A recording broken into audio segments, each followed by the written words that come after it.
Bonjour à toutes et à tous et bienvenue pour un nouveau numéro de Ficelle.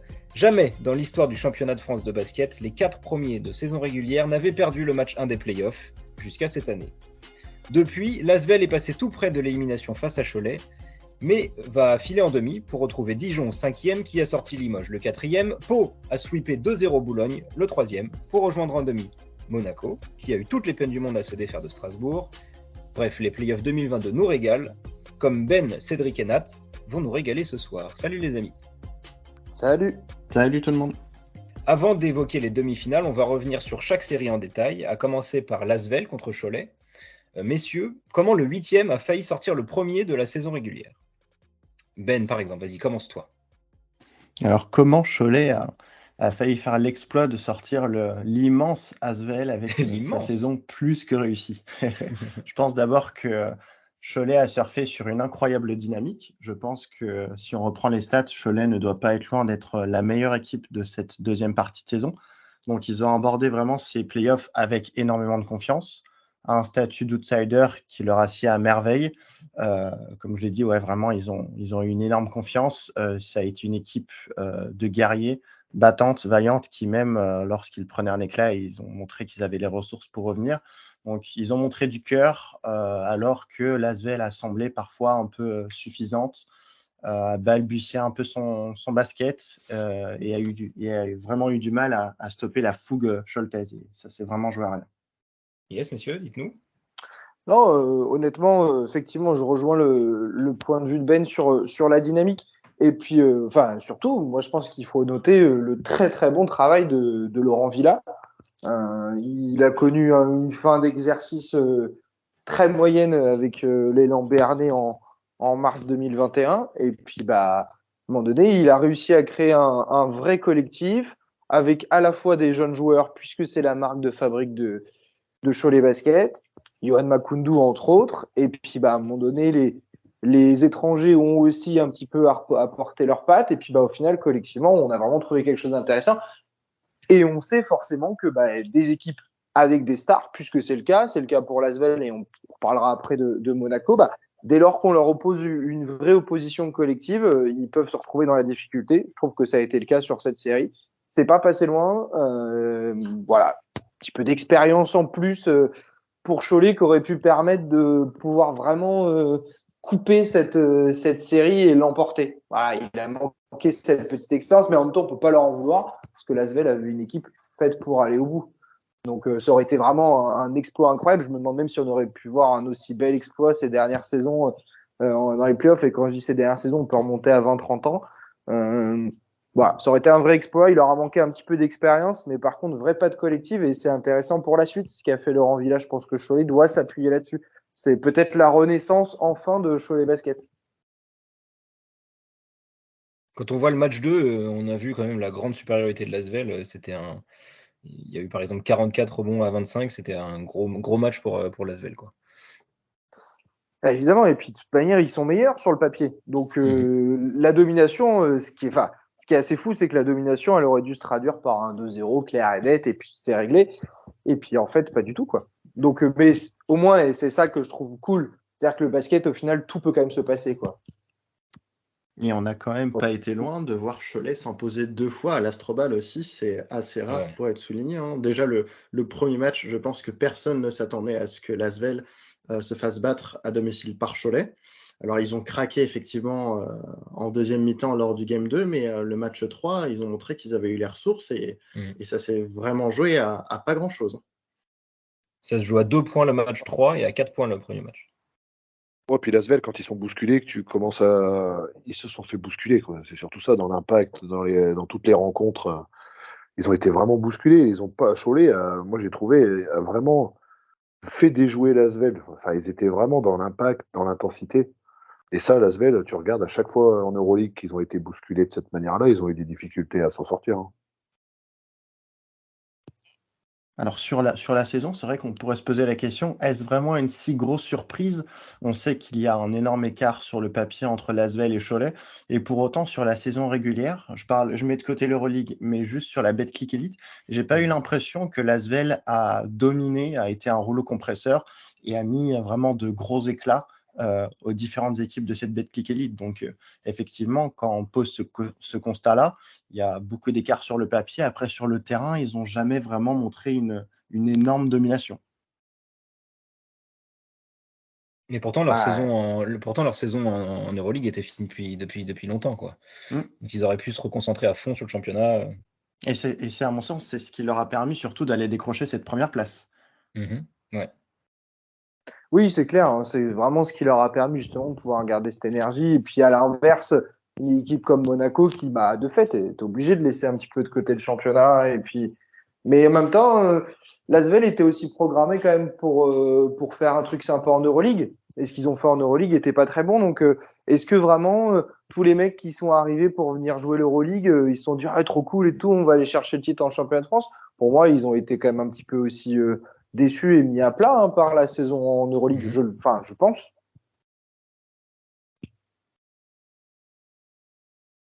Ouais, complètement. Sur le match 3, il y a les mêmes stats au rebond, au lancer, aux balles perdues, aux fautes. C'est assez criant l'équivalent sur le match 3 où ils ont vraiment failli passer à la trappe, quoi. Qu'est-ce qui s'est passé?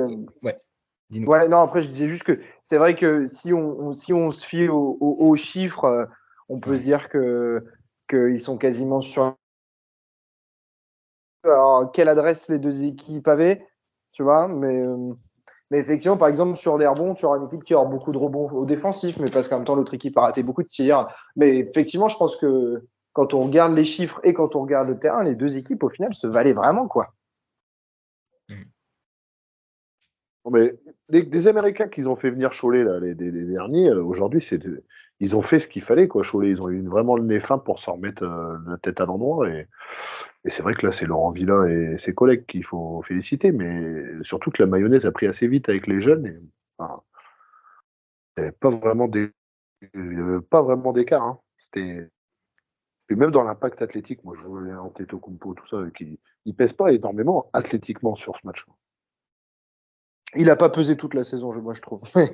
Je trouve qu'Antetokounmpo n'a pas été non plus malheureusement, alors qu'effectivement sur le papier il aurait dû être vraiment le mec un peu à la Yohan Makoundou, quoi. Le gars il est athlétique mais en même temps il est rentable, le type, quoi. Mais justement, parlons-en de Makoundou, il a fait une belle série. Une belle saison. Il fait une très belle série, une belle saison, quoi. C'est presque la saison de l'explosion. Hein. Il a pris une autre dimension à partir, un peu comme Cholet. Hein. C'est tout le collectif qui s'est sublimé. Et il a fait une deuxième partie de saison vraiment incroyable. Ça s'est vérifié sur les derniers matchs où je crois qu'il a réalisé. Cholet, en plus, il faut le dire, leur calendrier, je crois qu'ils ont fini en jouant Pau, je crois, il me semble, peut-être Boulogne-le-Valois. Et les deux derniers matchs, ils ont dû jouer L'Asvel et Monaco. Et ils ont dû faire 3 victoires sur les 2 derniers matchs en ayant joué Monaco, qu'ils ont gagné à domicile, et L'Asvel. Et Makoundou a été super fort. Forcément, quand tu te qualifies, tu prends les 8e spots sur les 3 derniers matchs, tu bats 2 des 4 meilleures équipes, forcément, ça me donne de la confiance. Et puis il n'a pas été super bon, il a été énorme contre Monaco sur le dernier match de la saison. Il finit à 27 points. Il est à 27 points. Il a quand même des stats qui sont ouf parce qu'il est à 27 points à 12 sur 17 au tiers. Auquel tu rajoutes 7 rebonds, il finit à 25 dévals contre une équipe qualifiée pour les quarts de finale de l'Euroleague. Et tout ça sans forcer. Hein. Il est très propre, même au tir. Il est devenu assez fiable à 3 points aussi. Maintenant, il met dedans. Il est vraiment. On se demande vraiment où est son plafond. C'était la saison de toute manière où il fallait absolument qu'il fasse quelque chose. Si il voulait justement pouvoir aller gratter, comme ce serait son rêve, la NBA, voire même une top équipe en Europe, quoi. C'était la saison et il l'a super bien fait. Il est à 15 dévals sur la série contre l'Asvel. Alors effectivement, après on peut se demander la raquette de l'Asvel, que ce soit en Betclic Elite, peut-être que ça s'est un peu moins vu en Betclic Elite, mais en Euroleague, je pense que c'était vraiment le caillou dans la chaussure de l'Asvel, cette raquette avec un Antetokounmpo du coup pas à la hauteur, un Raymar Morgan blessé toute la saison, et tu te retrouves à bricoler avec Fall, qui est quand même assez souvent sujet à prendre des fautes rapidement, et un James Gist qui n'est plus dans ses jeunes années, donc ça a été un peu difficile cette saison aussi dans la raquette pour l'Asvel. Ouais, Sur le match on est 3, presque. sur le match 3, c'est James Gis qui sauve l'équipe avec son petit rebond offensif bien sympa à 5 secondes de la fin. Là. Il y a Marcos Knight et TJ Parker qui ont loué la défense et pour eux, c'est cette défense qui leur a permis de se sortir du piège de Cholet. Est-ce que vous êtes d'accord que la défense a sauvé l'Asvel? Bah, la défense permet de gagner des championnats. C'est en gros ce qu'ils ont dit, ouais. Bah non, mais bien sûr. Bah, de toute manière, ils pouvaient pas s'appuyer sur leur combativité parce que globalement, c'était pas non plus ouf. Ils vont pas s'appuyer sur leur adresse parce que ils ont pas non plus fait une série incroyable. Donc bah, quand tu joues mal, il faut te reconcentrer, il faut te recentrer sur ta défense. Je pense qu'effectivement, l'analyse elle est pas trop mal. Bon, c'est un peu enfoncer une porte ouverte, mais l'analyse est pas trop mal. Et on a déjà vu un Asvel beaucoup plus impactant collectivement aussi, notamment sous l'ère Mitrovic, où on avait vraiment l'impression d'une Asvel dominante. On n'a pas forcément cette impression-là. Ils sont capables de très bien défendre sur de courtes séquences. Ils s'appuient quand même aussi énormément sur les individualités. Hein, quand tu as une paire arrière composée de Eli Okobo, qui leur a fait énormément de bien aussi dans le Game 2, lorsque Cholet menait d'environ 12 points. Okobo a dû marquer 15 points en première mi-temps. Il finit à 26 points, 31 dévals, 10 rebonds, 4 passes, il a fait un gros match. Ouais. Okobo, Chris Jones, tu sais que ça va être tes joueurs qui vont te permettre de surnager et de faire quelque chose, et ça permet de compenser un peu les lacunes qu'il peut y avoir, soit défensivement, soit collectivement à un moment donné du match. Bonsoir, messieurs. Pour parler d'Okobo 2 secondes. Il y a Fred qui est avec nous. Bonsoir. Ouais, j'arrive enfin. Salut. Ouais. Je voulais dire, j'avais Okobo qui me brûlait un peu la lèvre en vous écoutant. Je pense que si Okobo sort pas la première mi-temps qu'il sort à Cholet pour couper le momentum de Cholet, je pense que l'Asvel ne passe pas. Ouais, sur le Game 2, je suis d'accord. L'individualité, c'est ça qui fait passer l'Asvel pour moi au détriment du collectif de Cholet. J'en rajoute pas parce que je sentais que vous voulez passer sur la deuxième. Ouais, on partait à Monaco là. Justement, Monaco-Strasbourg, allons-y. La série s'est terminée au bout du suspense, surtout quand on sait que la SIG menait de 19 points à la pause du match 3. Mais Monaco s'en est sorti. Comment ont-ils fait? Cédric, par exemple. Ouais, alors moi je pense qu'il s'est passé un truc à la mi-temps, mais après c'est une équipe de grands joueurs, parce que même s'ils peuvent pas être aussi mauvais qu'ils ont été mauvais en première mi-temps, même si Strasbourg a été colossal parce qu'ils ont réussi tout ce qu'ils voulaient réussir sur la première mi-temps, mais défensivement c'était pas possible que ça dure comme ça, quoi. Tu vois un peu au Bromwich la saison, tu te dis c'est pas possible qu'ils défendent comme ça pendant 40 minutes, quoi. Donc moi je pense qu'à la mi-temps, vraie prise de il s'est confiance. passé quoi à la mi-temps? Tu avais une théorie hors antenne, là. Il s'est passé quoi? Ah, ma théorie du prince régnier qui est descendu pour doubler les primes gagnées. Mais ouais, mais après, ça peut se faire, mais il s'est passé quelque chose parce c'est plus les mêmes, quoi. En première mi-temps à Monaco, c'était leur cousin maléfique sur le terrain, et en deuxième mi-temps, c'était quand même quelque chose. Quand tu vois que Strasbourg met 49 points en première mi-temps, et ils doivent en mettre, sur les deux cartons d'après, ils en mettent avec la prolongation, ils doivent en mettre à peine 30, quoi. Donc moi j'ai trouvé défensivement Monaco, ils sont passés en mode Euroleague sur la deuxième mi-temps, et puis voilà, pas de discussion, hein. Quand tu vois les talents, les athlètes. C'est Strasbourg qui la perd cette série. C'est pas Monaco qui la gagne pour moi. Même si j'aime absolument n'importe quoi sur les matchs 2 et 3, Strasbourg a trop d'occasions de la gagner. Ils ont trop la main sur cette série. Tous les matchs, ils les ont en main. Le match 2, ils sont à plus 5, il reste une 30, ils font un tir saucisse, plus une balle perdue qui se transforme en faute de l'autre côté, plus panier. Faute qui tu la vois arriver de 10 km. Le match 3, ils ont le ballon de la gagne, et au lieu de d'aller chercher le 2 points, ils tirent à 3 et ils font l'inverse en prolongation, au-delà potentiellement de prendre le tir gagnant. Ils ont trop de choses, il y a trop de choses que Strasbourg a raté, quoi. Monaco, ils ont presque pris l'offrande, je trouve, au match 3. Je peux être d'accord avec toi parce que quand tu regardes le début de troisième quart-temps de Strasbourg, il n'y a plus de collectif, quoi. Au début de troisième quart-temps, là, pendant un moment, là, bon, les deux équipes sont un peu dans le dur, mais Strasbourg qui avait été assez collectif en première mi-temps, Tu vois Robertson qui commence à tricoter, à vouloir prendre le match en main en se disant il y a plus 19 à la mi-temps, on attaque le troisième quart-temps tranquille. Et collectivement, ça a commencé à se déliter très très sérieusement et Monaco en a profité. Je trouve qu'il y a eu un moment dans la fin de match qui a été, selon moi, un tournant. Monaco, je crois, n'avait pas encore mené du match. Il y a ce moment où, sur une contre-attaque de la SIG, Ike Udano se lève pour claquer un dunk. Malheureusement, le ballon ressort. On s'est tous demandé à ce moment-là, je pense, comment il a fait pour ne pas la mettre dedans. Et derrière, Mike James, enfin, lui qui shootait à un pourcentage catastrophique, a planté un tir à 3 points. Et à partir de ce moment-là, je pense que ça a fait très mal dans la tête des Strasbourgeois. Mais surtout que c'était une contre-attaque à 3 contre 1, cette action. Ils étaient 3 et il y en a un qui monte au panier, je sais plus qui c'est. Il monte au panier avec le contact, peut-être pour avoir un N1. Et ouais, le dunk, c'était sur le rebond offensif, quoi. Ouais, c'était incroyable. C'était bien moche. Ouais. À ce moment-là, tu te dis, c'est pas possible. Strasbourg ne la gagnera pas. Et tu vois, c'est décisif, oui, parce que tu passes de plus 6 potentiel à moins 1 Monaco et même plus 1 Monaco parce que derrière le 3 points de James, tu as un panier de Bacon, je crois, qui fait passer en tête pour la première fois. Mais il reste dedans, Strasbourg. Moi, je me suis dit à ce moment-là, il y a vraiment des chances qu'ils s'écroulent, tu vois. Ils résistent depuis tout à l'heure et là, ils se sont passés devant. Et ils ont encore les ballons derrière. Ils arrivent à rester dans le match. C'est eux qui mènent encore avec le petit flotteur de Morin.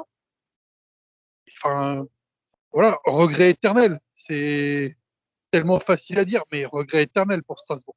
Ouais, je suis d'accord, c'était vraiment. Et c'est un peu à l'image de leur saison, hein, si près, si loin, que ce soit en BCL, en Coupe de France, maintenant éliminé en quart de finale des playoffs.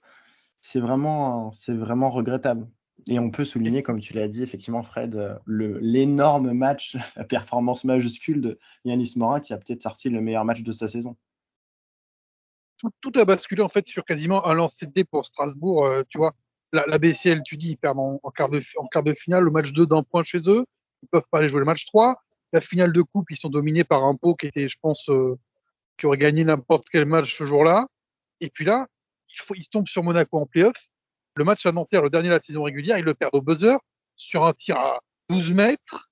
Si ce match-là, ils le gagnent, ils font 4e de la saison. Enfin, la saison, c'est franchement la frustration, elle doit être monumentale. C'est une saison de toutes les frustrations pour la CIC.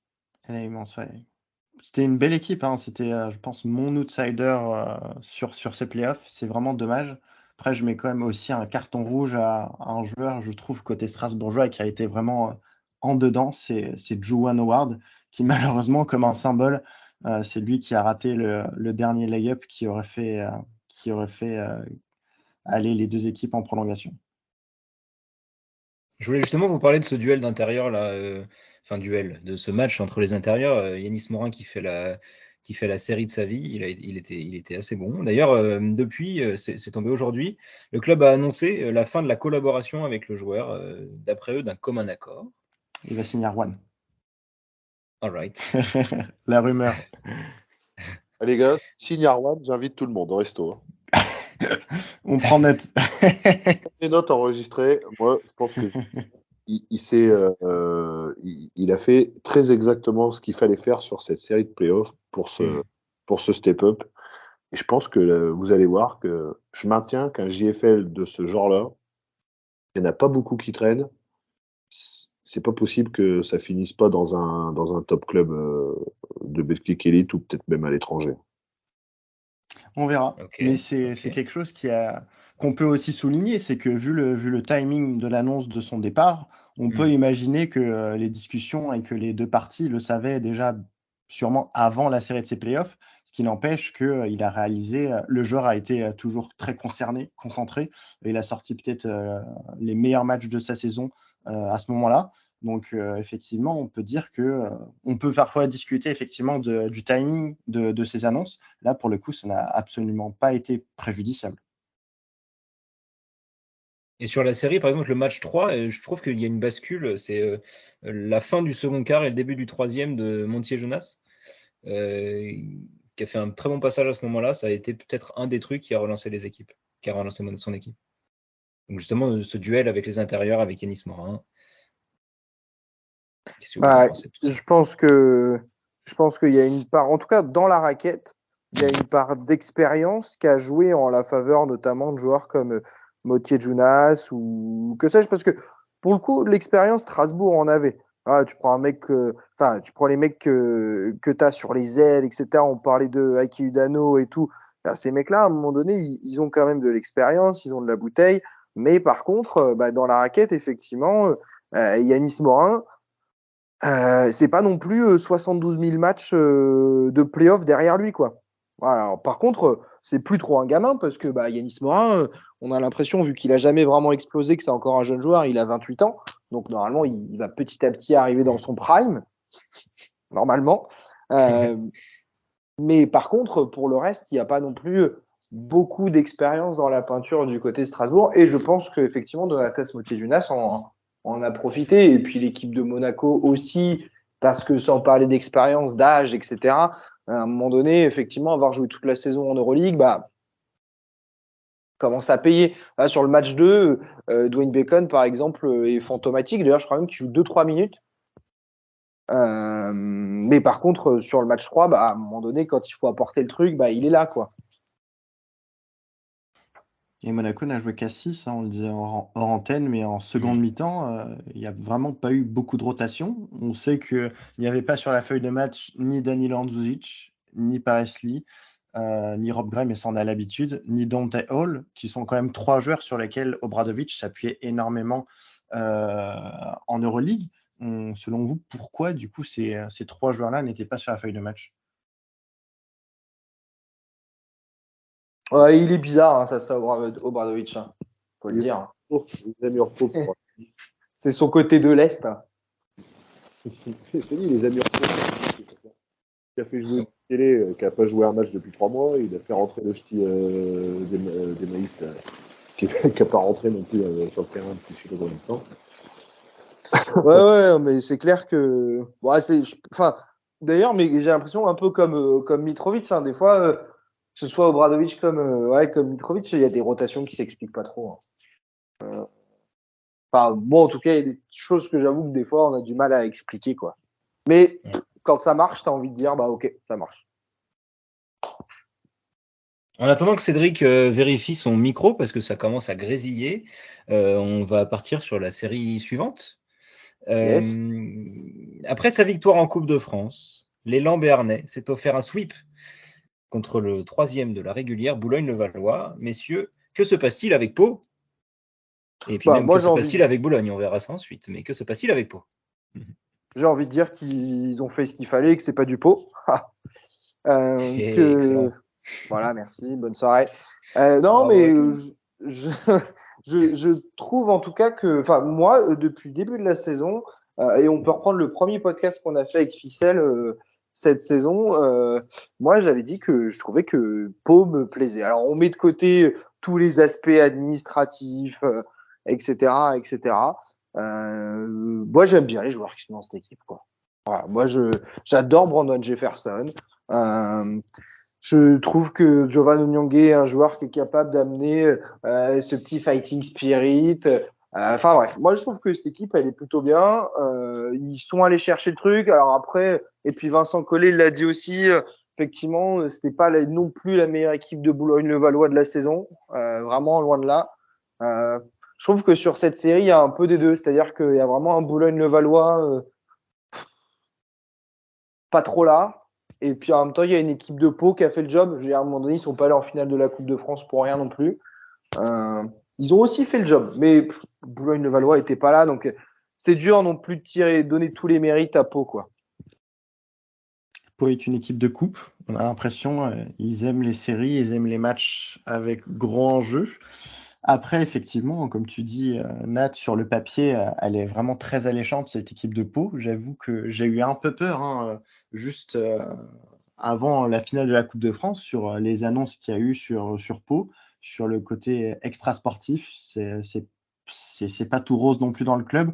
Donc, on avait 2 clubs où on sait que les situations extra-sportives, administratives, financières sont pas au top. Et j'étais vraiment curieux de voir ce que ça allait donner. J'ai eu l'impression que ça n'a eu absolument aucun impact sportivement sur l'équipe de Pau, alors que de l'autre côté, Boulogne-le-Valois, au fur et à mesure des annonces, en fin de saison, c'est complètement délité. Et ça, j'avoue que j'ai du mal un peu à me l'expliquer comment deux équipes dans des contextes plus ou moins similaires, même si c'est pas la même situation, comment les répercussions peuvent avoir cette importance de niveau très disparate en fait sur les joueurs et sur les équipes. Peut-être qu'avant de poursuivre sur la série, on peut faire un petit rappel. Ça va être un petit défi aussi d'être assez court là-dessus. Mais c'est quoi les situations dont vous parlez? En essayant de faire assez court, parce qu'il faut qu'on revienne sur cette série. Fred, peut-être que tu veux dire un petit mot sur Pau, vu que tu suis le club. Le Palois de l'étape. Oui, il a été annoncé par de la République des Pyrénées un probable déficit entre 2 et 3 millions d'euros, à cause notamment de plans merchandising qui n'ont pas été commerciaux, qui n'ont pas été concrétisés finalement, qui ont des projections qui n'ont pas du tout été réalistes. Donc il manque beaucoup de sous à Pau, ouais. C'est le gros problème qui va se poser pour les Palois, qui effectivement, sur le plan sportif, on fait absolument tout ce qui était demandé depuis le début de la saison quasiment. Le premier objectif, c'était playoff, ils y sont. La Coupe de France est devenue un objectif quand on va dire ils se sont retrouvés à se qualifier un mardi soir de février à Orléans en huitième de finale, juste avant un match à Beaublanc, un classico. Le top 4, le top 8 plutôt de Coupe de France, ils sont tombés, faut le dire, contre Fos et un Gravelines qui avait tout donné la veille qu'on passe à l'Asvel, donc le tirage les a un petit peu gâtés, mais bon, ça arrive. La Coupe de France, un trophée le premier en pro en élite depuis 15 ans, et derrière demi-finale. La saison sportive de Pau, elle est exceptionnelle, c'est trop fort, mais elle est très réussie. Si c'est pas parfait, on verra que selon le résultat de la demi-finale et selon le comportement. Mais effectivement, en coulisses, il y a beaucoup d'inquiétudes. Le mode de fonctionnement bicéphale États-Unis-France fait qu'il est difficile d'avoir des réponses franches. Donc, on attend aussi que Pau passe devant la DNCG. Le rendez-vous qui est prévu là, a été reporté. Donc, voilà. Financièrement, c'est sans doute difficile et le président français, pour le coup, a annoncé déjà à la radio, à France Bleu, que oui, la baisse de budget était très probable pour l'an prochain, sans s'avancer beaucoup plus, ce qui fait qu'il y a beaucoup de suspense sur la situation extrasportive de Pau. Ok, un mot encore plus court sur la situation à Boulogne. Bonne chance. Non, mais attendez, les gars, je peux pas vous laisser parler de Pau sans parler de Barthécheki, les gars. Faut arrêter. On vient de mettre à Villa à Cholet. Non. Moi, Bartosz, c'est Bartosz. Et ce mec, partout où il passe, il gagne des trucs. Faut pas oublier. Depuis quelque temps, moi je trouve que on minimise un peu son impact sur la saison sportive de Pau. Donc voilà, c'était juste mon petit aparté sur Bartosz parce qu'on n'en avait pas parlé. Si ce n'est à Gravelines où ça n'a pas été très flamboyant. Gravelines, il faisait pas ce qu'il faisait. À Pau, il est arrivé, c'est son deuxième passage. Son premier passage, il ramène au club en playoff pour la première fois depuis une éternité. Il fait 2 quarts de finale consécutifs. Il s'en va à l'intersaison au Mans où il sera champion. Il revient l'an dernier. Il sauve Pau de la relégation. Il y a un joueur en plus qui était arrivé, qui avait bien aidé avec CJ Williams, mais il avait quand même fini très très fort et Pau était à l'article quand même de la relégation et ils ont terminé en milieu de tableau avec 16-18 de bilan. Et là, il ramène un trophée. Premier depuis une éternité aussi. Il va en demi-finale. Le bilan de Barthécheki à Pau, franchement, chapeau. Merci Fred. Je savais qu'il fallait en parler un moment. Bon, maintenant qu'on a remis Bartosz au milieu du village, parlez-nous de cette série contre Boulogne.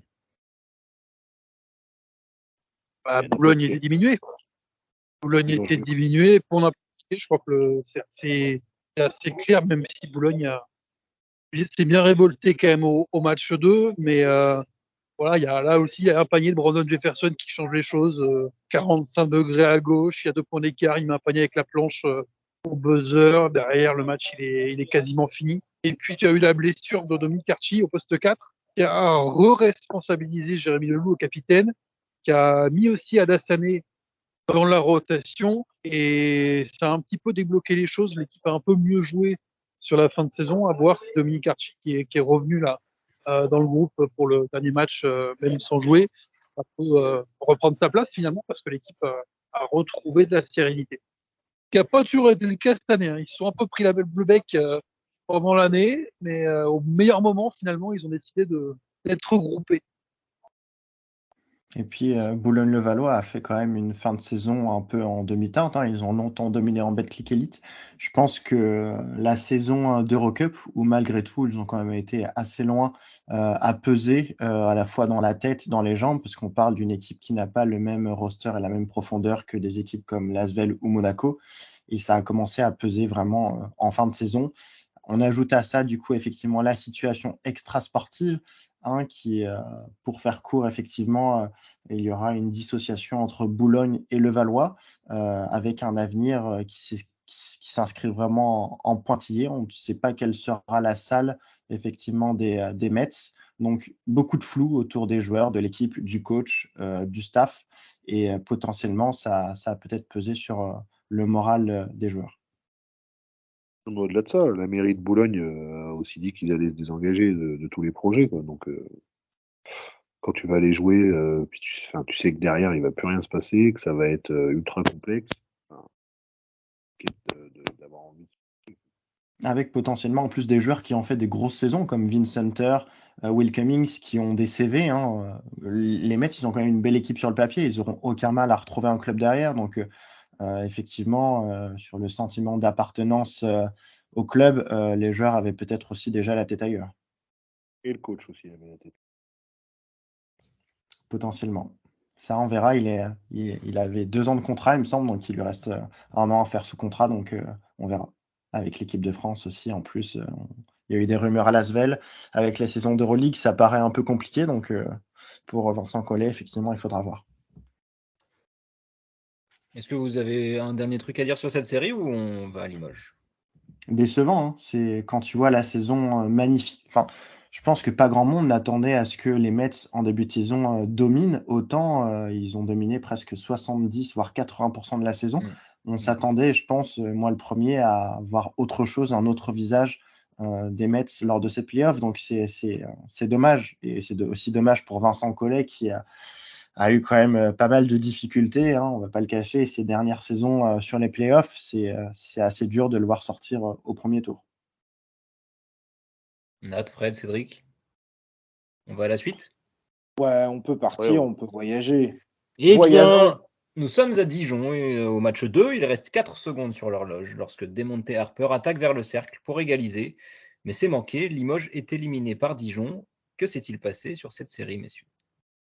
Moi, je vais parler surtout du match 1 parce que c'est moi qui l'ai commenté, mais globalement, Dijon a fait la série qu'il fallait. Honnêtement, ils sont allés chercher les 2 matchs, quoi. Alors, sur le premier match, honnêtement, Limoges n'est pas là. Limoges en prend 30. Dans les standards défensifs, en plus du coach Cancelleri, ils sont hors de tous les standards, parce on rappelle quand même que Limoges était une des meilleures défenses du championnat sur la saison régulière, mais parce qu'en fait Dijon a complètement fait dérailler Limoges. Enfin, moi en tout cas, j'ai trouvé que ce qu'a fait Nenad Markovic vraiment a été super bon. Quand t'as un mec comme David Holston à la main, pardon, mais c'est facile. Non, mais c'est vrai, le mec, il a 36 ans, mais à un moment donné, en fait, il fait ses 10 passes d'ess. S'il faut qu'il aille mettre 20 points, il met 20 points. Par contre, s'il n'a pas besoin de mettre 20 points, mais il va en mettre 5. Et puis, il n'y a pas de souci. Et puis, pour autant, il fera jouer son équipe. Bref, honnêtement, moi, je trouve ça super cool de pouvoir avoir un meneur de ce genre. Et je trouve vraiment que Dijon est allé chercher cette série. Alors, je vais pas me faire des amis auprès des Limougeaux, mais à un moment donné, c'est bien mignon. Ouais, les arbitres, ils ont pas été bons, etc., etc. Quand on prend 30 sur le match 1, alors j'ai bien derrière quand tu perds de 2-3 points sur le match 2, bon, ok, pourquoi pas. Mais non, honnêtement, pardon les Limougeaux, mais je veux dire, les arbitres n'ont rien à voir là-dedans. Limoges a fait une saison super, je pense qu'il faut aussi le dire. Ils finissent 4e de la saison régulière. Je pense que personne ne les attendait aussi haut. Moi, j'avoue que j'avais beaucoup de doutes quand j'ai vu qu'ils ont pris un coach de division 2 italienne. Bon, au final, l'état d'esprit collait parfaitement à l'état d'esprit Limougeot et à celui de Beaublanc. Donc ils ont fait une super saison, mais par contre sur cette série, j'ai trouvé que Dijon a complètement fait dérailler Limoges et honnêtement, ils ont super bien fait le job. Attention à eux, parce que si l'Asvel et Monaco font un peu dodo sur les demi-finales et la finale et que ce qui s'est passé en quart de finale leur sert pas d'électrochoc, Dijon est là. Et plus d'expérience côté Dijon.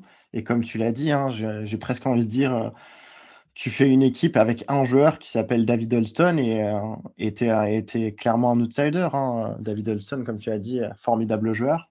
Après aussi, effectivement, Dijon a énormément pilonné la raquette de Limoges pendant toute cette série et notamment au premier match. Et en ce sens, l'absence pour cause de congé paternité de Monsieur Gris Béponier a été assez préjudiciable aussi. Et c'est dommage parce que c'était peut-être vraiment le secteur dans lequel Limoges avait de la faiblesse déjà, peut-être même pendant la saison, puisque Gris Béponier, il a quand même il a fait une belle saison, mais derrière, Spencer, c'était pas non plus l'assurance tout risque.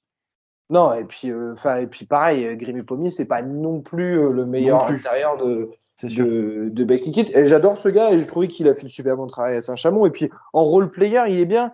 Mais le problème, c'est que tu peux pas être role player de Horace Spencer.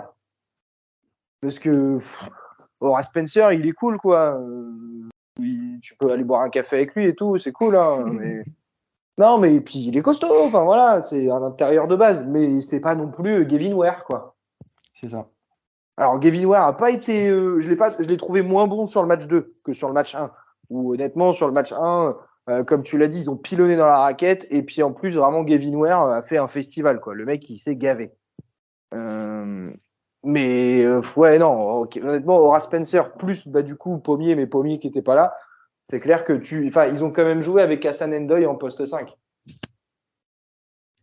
Oui, ça montre effectivement les difficultés qu'a pu avoir Limoges dans ce secteur-là, autant défensivement que offensivement. Ouais. Ah, mais clairement, c'est clair que derrière, ça devient tout de suite difficile à gérer, dans le sens où en plus, Gavin Ware, il est pas tout seul quoi dans la raquette, parce que derrière, tu rajoutes des vrais mecs de devoir quoi. Abdoulaye Loum, Jacques Alinguet. Ouais. T'as de la taille, ça défend, ça peut mettre des paniers, ça peut aller chercher du rebond, donc effectivement, ça devient compliqué. Et pareil derrière pour Achard Kelly, pour qui c'était une balade, quoi. Je parle plutôt dans le côté intensité rebond parce que il met pas 20 points de moyenne sur la série, mais par contre, il allait chercher tous les rebonds qu'il fallait aller chercher. Enfin, effectivement, la raquette de Limoges était vraiment dépeuplée sur cette série. Pour le coup, je te rejoins totalement, Ben. Et par rapport à Monaco ou à Lasvel, par exemple, Dijon, c'est vraiment l'archétype de l'équipe collective, quoi. Ah ouais. C'est le groupe qui va. Tu regardes les stats sur les matchs, des fois c'est impressionnant, quoi, parce que t'as quand même Holston quand il prend feu, on sait comment ça se passe. Mais moi c'est la série où j'ai trouvé que c'était tellement déséquilibré, quoi. Enfin, même au match 2, hein, Limoges ils essayent de faire un peu bonne figure, mais collectivement c'est tellement droit, c'est huilé. Il y a toujours un mec qui est tout seul. Ils arrivent toujours à trouver la passe en plus. Ou dès qu'il y a un problème, il y en a un qui est un peu chaud ce soir-là, ils vont le chercher. Enfin, c'est très intelligent. J'ai trouvé cette équipe, c'est un vrai groupe et c'est vraiment. Le jeu est très très intelligent, quoi. C'est vraiment très agréable. C'est beau de voir la continuité. C'est un sweep, c'est logique. C'est beau la continuité de Dijon qui a attaqué la saison avec quand même pas mal d'incertitudes, qui refait dernier carré et reste à la hauteur malgré tous les départs qu'il y avait eu. Mais tu as gardé Holston, tu as gardé 2-3 joueurs et tu as gardé ce niveau-là. Après, ça se joue le match 2, il peut basculer dans l'autre sens, mais ça se joue au match 1, la série. Voilà, moins de 30 à la mi-temps pour commencer. Et Pommier n'est pas là, pas fini, mais pas loin, quoi. Qu'est-ce qui s'est passé au deuxième quart? Il y a eu 14-27 pour Dijon. Tu veux dire sur le match 1? Ouais, sur le match 1. Puis Dijon en plus, c'est vraiment sur le deuxième quart-temps, sur le match 1, monte vraiment d'intensité. Ils se rendent compte que déjà sur le premier quart-temps, il y a une brèche, puis ils mettent le coup d'accélérateur qu'il faut, quoi. Et puis c'est-à-dire qu'en face, c'est vraiment personne ne répond, mais en même temps, c'est pas de leur faute. C'est-à-dire qu'en fait, moi, en tout cas, j'ai eu l'impression que vraiment à Limoges, il y avait personne pour répondre, quoi. Alors, Nicolas Lang sur le match 1 passe complètement à côté. Il se fait exclure pour une faute antisportive et une faute technique. Donc déjà, au milieu du troisième quart-temps, il est au vestiaire. Mais en même temps, le milieu du troisième quart-temps, ils sont déjà à -20. Ouais, c'est ce que je me souviens. Je me dis vraiment le moment qu'il faut pas lâcher, sachant que le deuxième quart est pourri, c'est qu'il faut absolument que sur le retour des vestiaires, Limoges soit une équipe transcendée. Et en fait, ils prennent l'eau dès le début du troisième quart-temps, quand Shellery est obligé de prendre un temps mort au bout de 1 minute 30, je crois. Enfin, et à ce moment-là, tu sais que malheureusement, ce match 1, en tout cas, il part. Et comme tu dis, Fred, derrière, en plus, tu perds de 30, quoi. Il faut croire que à la mi-temps du match 1, personne n'est descendu dans les vestiaires pour aller augmenter les primes. Il n'y a pas de prince à Limoges. La porcelaine, ça paye pas. Je sais pas, je connais pas assez Limoges, mais je suis pas sûr qu'il y ait un mécène qui soit descendu leur dire bon les gars, on double la prime. Non mais on minimise un pommier au genre de, enfin au-delà du niveau de jeu enfin après c'est discutable, c'est pas discutable, mais je pense qu'on minimise l'impact de ce genre de garçon dans un groupe.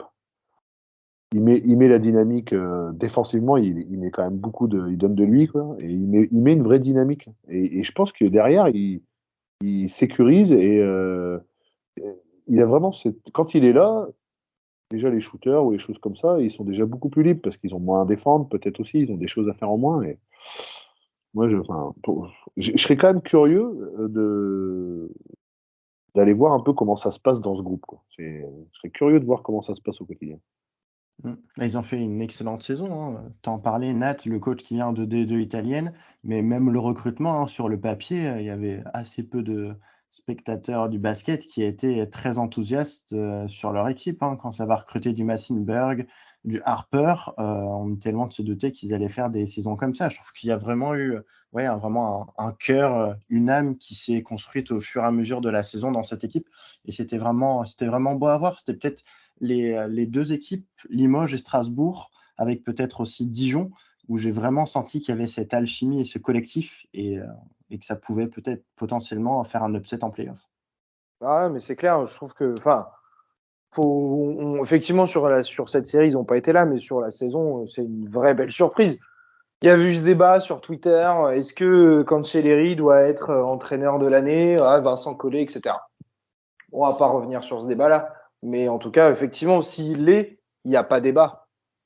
Parce que ce qu'a fait Limoges sur la saison, c'est super bon. Et sur le recrutement, effectivement, tu vas chercher des mecs un peu inconnus, enfin en tout cas pour les amateurs juste du basket français. Et d'ailleurs, je me souviens, cœur au Limougeau, mais dès que Demonte Harper est arrivé, ils l'ont tous taillé. Hein. Ils ont tous dit c'est qui ce gars-là et tout, on est encore sur un recrutement pourri et tout. Moi j'avais dit non les gars, attendez, regardez ce qu'il a fait, etc. Vous allez voir. Bah à un moment donné, ce mec-là, il a été quand même, il va retrouver un contrat sans souci s'il part de Limoges. C'est ça que je veux dire. Ouais. Donc non, ils ont été super malins sur le recrutement et je trouve qu'il a fait un recrutement à son image, le coach. Et ça, c'est intéressant. Reste à voir ce que ça va donner l'année prochaine. Et au final, ils ont perdu. Ils se sont fait chuter, donc.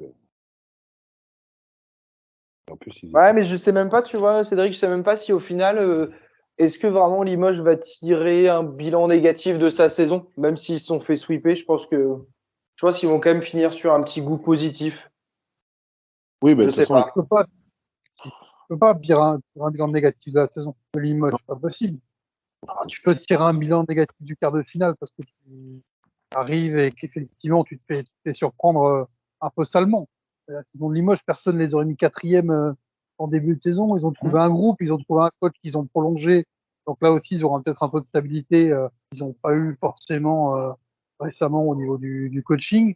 Pour les supporters, ils ont pris du plaisir de voir un groupe qui se mettait le cul sur la paillasse tous les samedis ou presque. Enfin, voilà, t'as trouvé ce que tu voulais. Et oui, il y a ce match 1 qui te met une petite tâche sur la saison. Ok. Le reste, qu'est-ce que tu aurais fait en playoff derrière? Tu sais pas, tu joues l'Asvel. Bon, tu n'aurais pas eu les faveurs des pronostics, tu te seras arraché sûrement et forcément.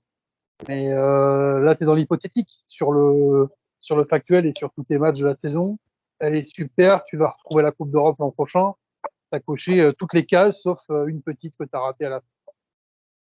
Ouais, c'est vrai, tu as raison de le souligner, Fred. En 4e place, donc normalement synonyme de Coupe d'Europe, possiblement la BCL, hein, c'est en discussion pour le club de Limoges. Donc Coupe d'Europe l'année prochaine. Et ça, c'est quand même quelque chose de fort. Ils ont toujours normalement leur accord de 3 ans avec la BCL, si je ne me trompe pas. Je crois que c'est la dernière année. Et s'ils finissaient dans les 8, ils étaient automatiquement en BCL. Donc peut-être, mais c'était le cas il y a 2 ans. C'était pas le cas l'an dernier puisqu'ils avaient fait hors play-off de cette saison, on peut compter. Et puis l'an prochain, normalement, ils seront en Europe. La plus belle victoire de la saison, c'est d'avoir renoué avec le public, quoi. Parce que ça y est, quoi. Enfin, je veux dire, ça faisait quelques années que des fois il y avait un peu de conflit et des choses comme ça. Mais là, moi, j'ai vu des ambiances. C'est quand même, faut quand même le dire, c'est colossal là-bas, hein, quand ils commencent à tous s'y mettre là. Et ils ont créé leur espace. Ils ont créé leur espace avec. Ça, j'ai trouvé ça génial. Une espèce de bodega là, qu'ils ont mis dans le coin de la salle là, avec tous les étudiants. En fait, c'est un espace réservé un peu aux étudiants à côté de leur brasserie là, dans la salle. Et enfin, moi, ça vraiment, mais c'est génial. Et en plus, c'est bon enfant. C'est vraiment. Quand t'es joueur, et que t'as ça qui te pousse derrière. Bon, je vais pas comparer à l'Olympiakos quand même. On va rester calme. Mais sans déconner, t'as envie de mouiller la chemise, hein. Et celui qui mouille pas la chemise, de toute façon, tu peux pas mouiller la chemise. Sinon c'est que t'as rien compris, quoi. Et qu'il faut vite partir de là.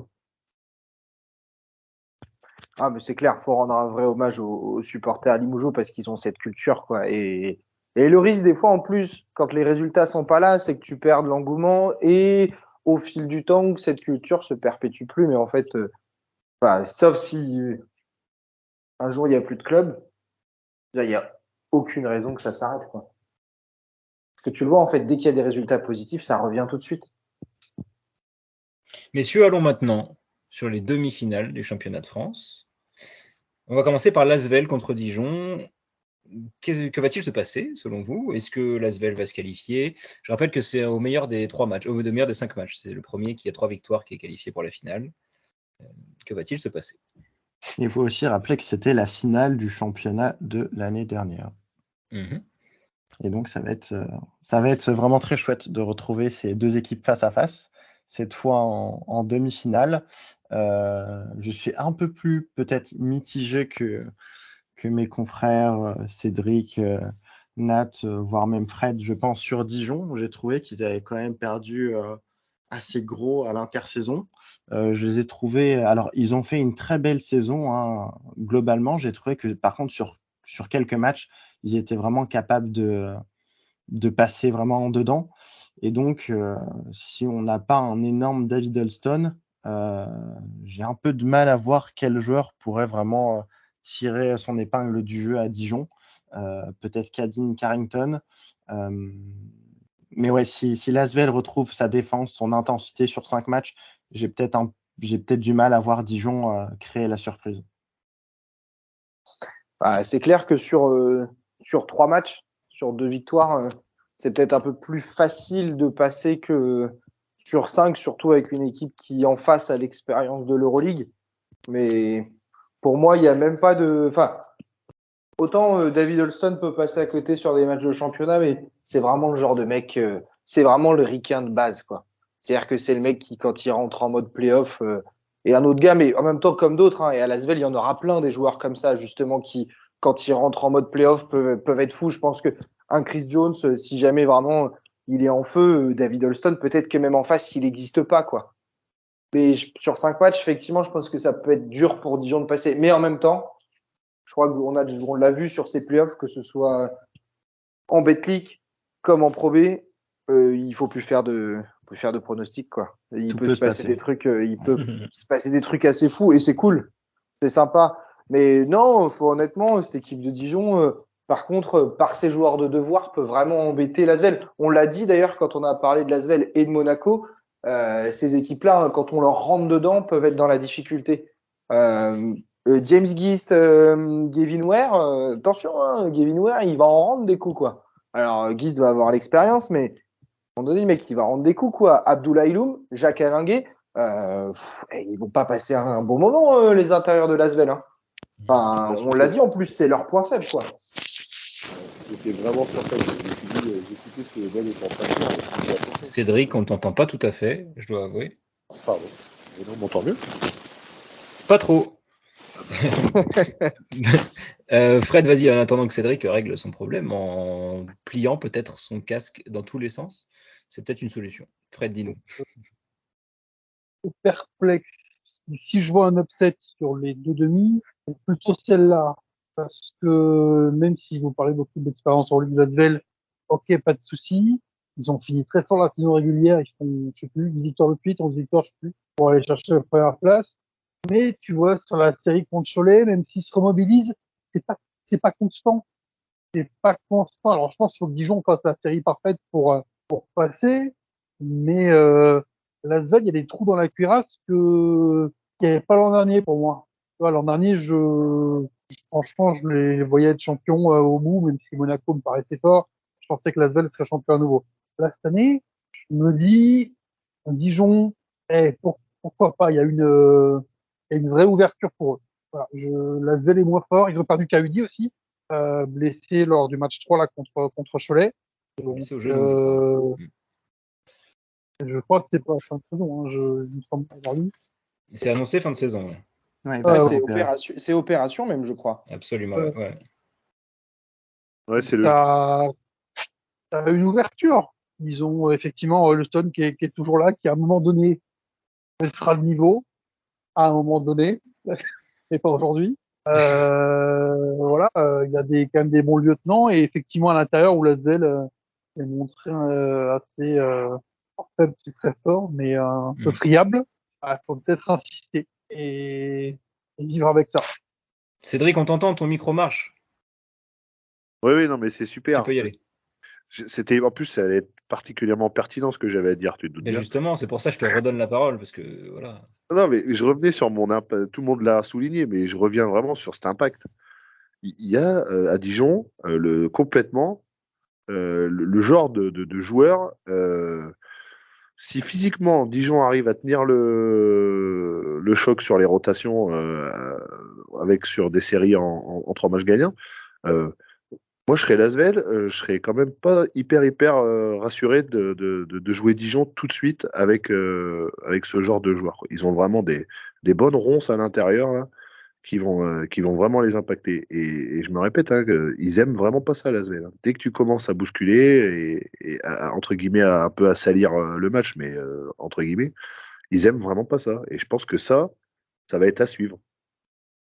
Je pense que vraiment la clé du match, ça va être si Lasvel n'est pas capable d'imposer vraiment de l'intensité et sa rigueur défensive, c'est clairement ce qui les a fait gagner l'année dernière, puisque David Holston, il n'a pas sorti des finales transcendantes face à Lasvel l'année dernière, et sans un grand Holston, ça peut être compliqué. Donc pour moi, la clé sera vraiment l'intensité défensive de Lasvel, qui vient en plus de perdre Kaudi. Donc c'est vrai que on n'est pas sur du 50-50, parce que Lasvel a quand même un effectif plus profond et l'avantage du terrain, mais attention à eux. Mais j'ai quand même du mal à voir Dijon en 5 matchs les gagner. Je me dis qu'ils n'ont pas réussi à le faire l'année dernière avec Axel Julien en plus, avec peut-être une osmose encore plus grande, avec le Niam qui transcendait ses troupes. Cette saison, même si Lasvel est de son côté aussi peut-être un peu plus faible que l'année dernière. C'est dur parce que Carrington a amené beaucoup de choses, beaucoup au scoring par rapport peut-être à Axel Julien, mais derrière Holston, je trouve qu'il manque vraiment ce deuxième meneur. Ils ont eu du mal toute la saison, ils ont pris un joueur de l'Est, je crois qu'ils ont rapidement coupé. Terrell Gomez arrivé ensuite, ça fait pas forcément l'affaire. Donc vraiment, si David Holston n'arrive pas à driver Dijon, ça peut être compliqué en termes de création sur la ligne arrière pour Dijon. Et quelle sera la clé de Monaco contre les Lambernais? La motivation, les primes. Chicoco.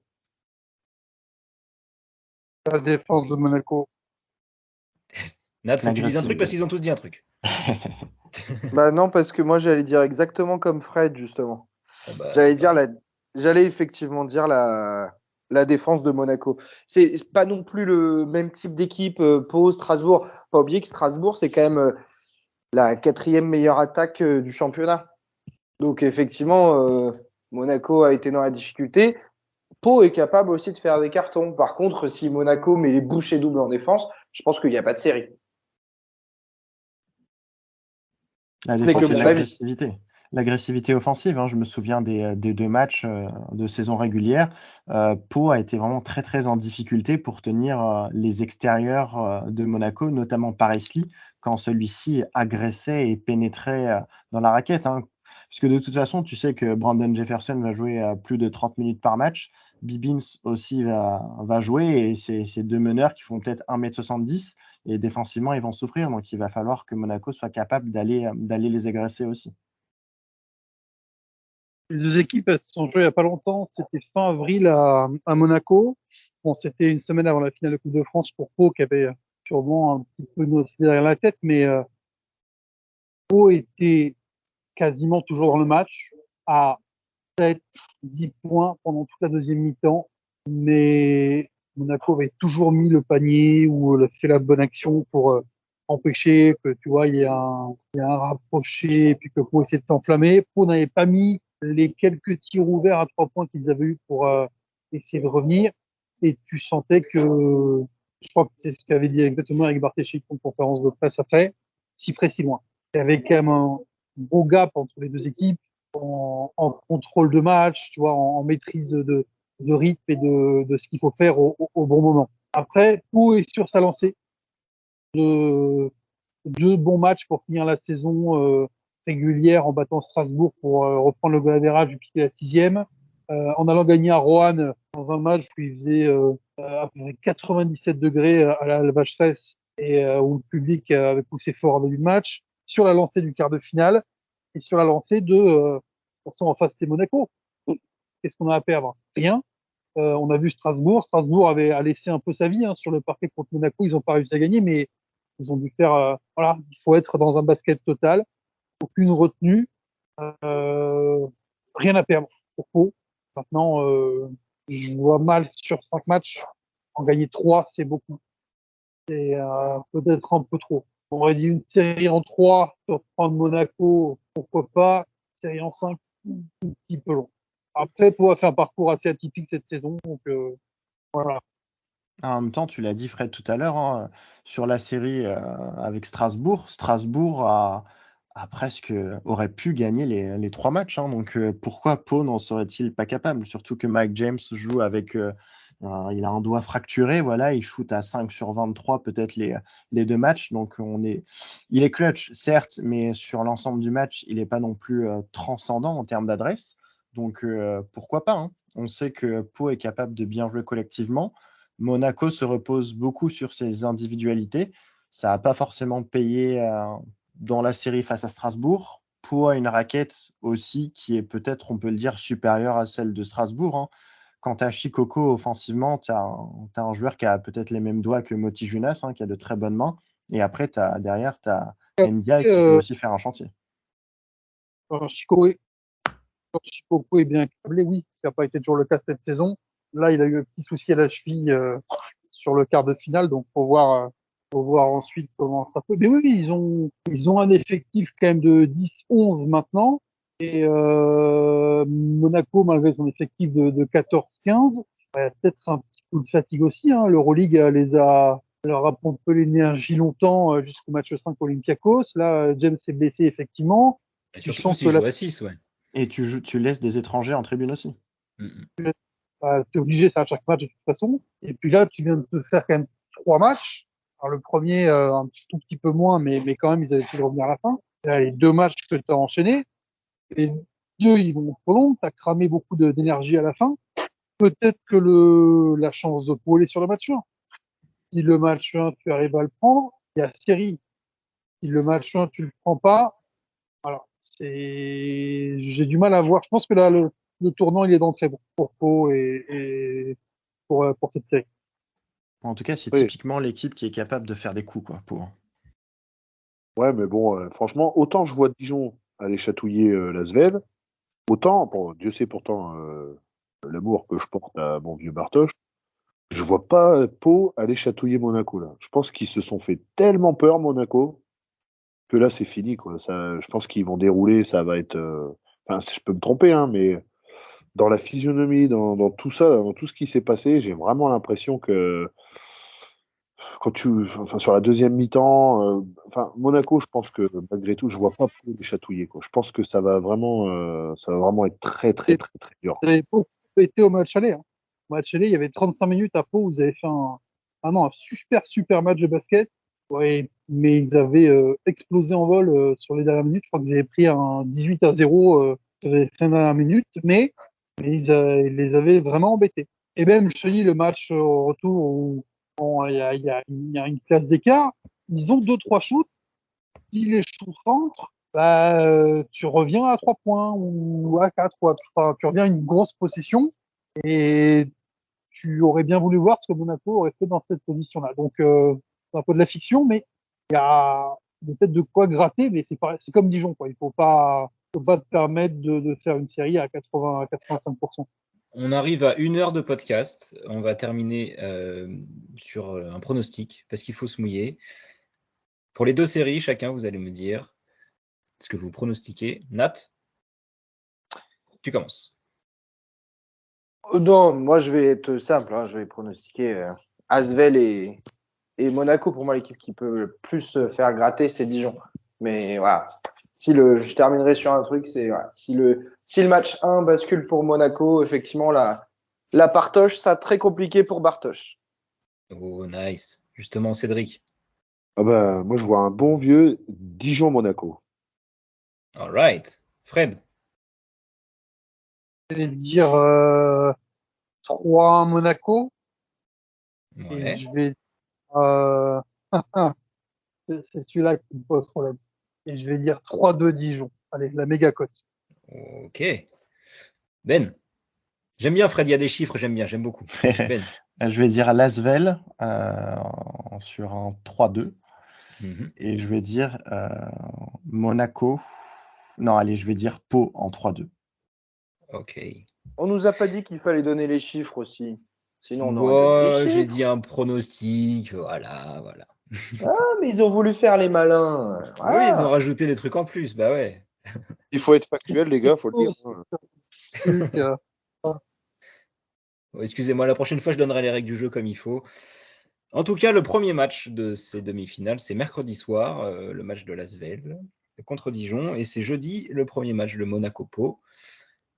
Nous, on se retrouve la prochaine fois, tous ensemble, pour le prochain épisode de Ficelle.